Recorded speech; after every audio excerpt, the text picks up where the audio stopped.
Quem é Anhangá? Em algumas lendas antigas dizem ser o deus do submundo. Umas dizem ser inimigo de Tupã e até seu irmão. O Anhangá comumente é retratado como um veado branco, de tamanho atroz, com olhos vermelhos da cor de fogo. Porém ele pode assumir diversas formas, dentre elas a forma humana e até antropomórfica, metade humano e metade animal. Segundo tradições antigas, ele era temido e respeitado pois era o protetor da natureza e persegue todos aqueles que caçam de forma indiscriminada, punindo quem caça filhotes ou matrizes que estão nutrindo suas crias. Alguns nativos originários diziam que quando ele estava se aproximando era ouvido um som de assobio estridente, fazendo com que a presa fugisse para a mata. Quando pune alguém pode iludir, confundir e até causar loucura. Pode criar visões, chegando a confundir. Existem relatos tanto de José de Anchieta quanto de Manuel da Nóbrega a respeito desse mito indígena. Mas isso é uma lenda que é contada e encontrada em fragmentos por aí. Mas o que realmente aconteceu a partir de 1549 no Brasil? Bem, essa foi a época da chegada dos jesuítas. Um jesuíta era a maneira informal pela qual se conhece padres que eram membros da Companhia de Jesus, uma ordem religiosa vinculada à Igreja Católica que teve uma atuação significativa no Brasil durante o período da colonização. A Companhia de Jesus foi criada durante o contexto da Reforma Religiosa, sendo usada como parte da reação da Igreja Católica ao avanço do protestantismo no continente europeu. Então sua origem já vinha de uma essência educacional dos preceitos religiosos. Eles iriam combater protestantes da época e qualquer outra crença fora da Igreja Católica. Então, quando os jesuítas se instalaram no Brasil montando escolas de educação religiosa voltadas para preceitos cristãos, eles entraram em choque com a cultura nativa dos indígenas. Infelizmente, foi um impacto destrutivo à cultura nativa. Por sua vez, logo eles perceberam o respeito e medo à figura do espírito Anhangá. E de forma deturpada o associaram imediatamente ao diabo cristão. Porém, se formos analisar, o Anhangá é um agente da harmonia e do equilíbrio na natureza.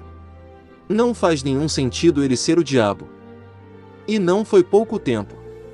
A primeira geração nativa foi cruelmente catequizada à força e aos poucos foram perdendo sua própria identidade, conforme outros acontecimentos irem acontecendo junto à colonização. Como eram tradições sem estarem escritas, era algo passado, que foi ficando escasso com o passar do tempo. Para vocês terem uma noção desse processo, com o choque dos ensinamentos radicais cristãos, alguns nativos entraram em depressão e cometeram suicídio, entre outros prejuízos. As gerações mais jovens, já muito misturada aos homens brancos, não conheciam muito sobre sua própria cultura.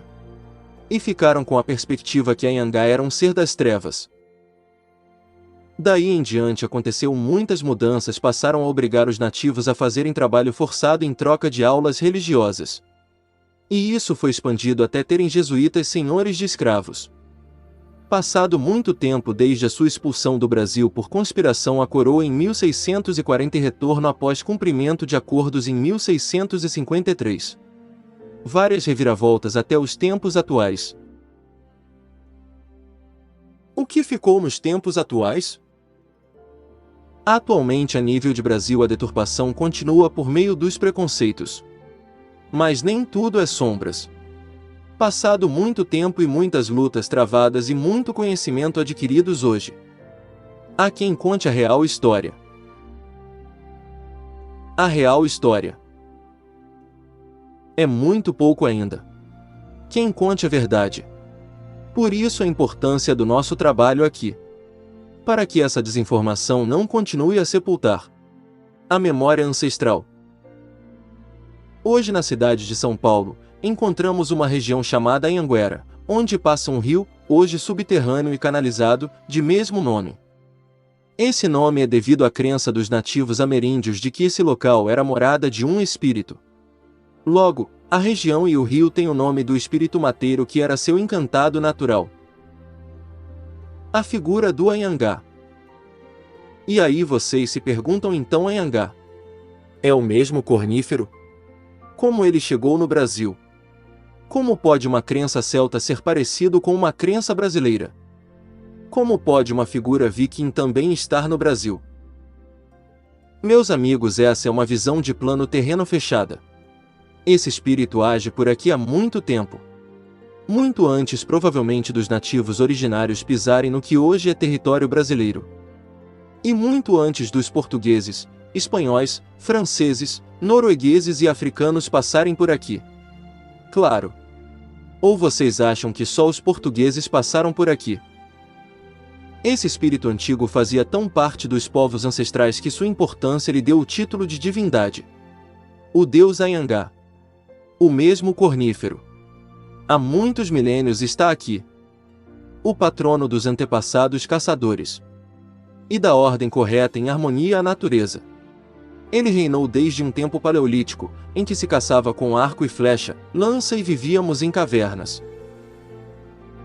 Por conta dessa falta de informação do que realmente aconteceu e do que realmente é. Muitos, principalmente na internet, acham que Anhangá está ligado à figura de diabo, ou algum terror urbano, ou que assombra o vale do Anhangabaú ou causa problemas naquela região. Mas os causadores dos problemas são as próprias pessoas. Esse espírito não desistiu da floresta. São os seres humanos que se desligaram. Se esqueceram. Ele não desistiu dos animais e nunca parou de trabalhar. Ele se manifestou muito antes, depois e agora. E está aqui por meio dos conhecimentos e dos trabalhos da linha bruxa, da tenda do fauno. O que acontece na verdade é que essa entidade se apropria de arquétipos para transmitir melhor sua missão aqui no nosso plano. Por esse motivo ele já assumiu inúmeras formas ao longo da história. Para dar um exemplo para vocês, citando a Umbanda, por exemplo, o Anhangá pode ser tão antigo quanto outras entidades como Exus, Pombagiras e Pretos Velhos. Salve a Anhangá! Curta, comente e compartilhe. E ajude nessa corrente de conhecimento.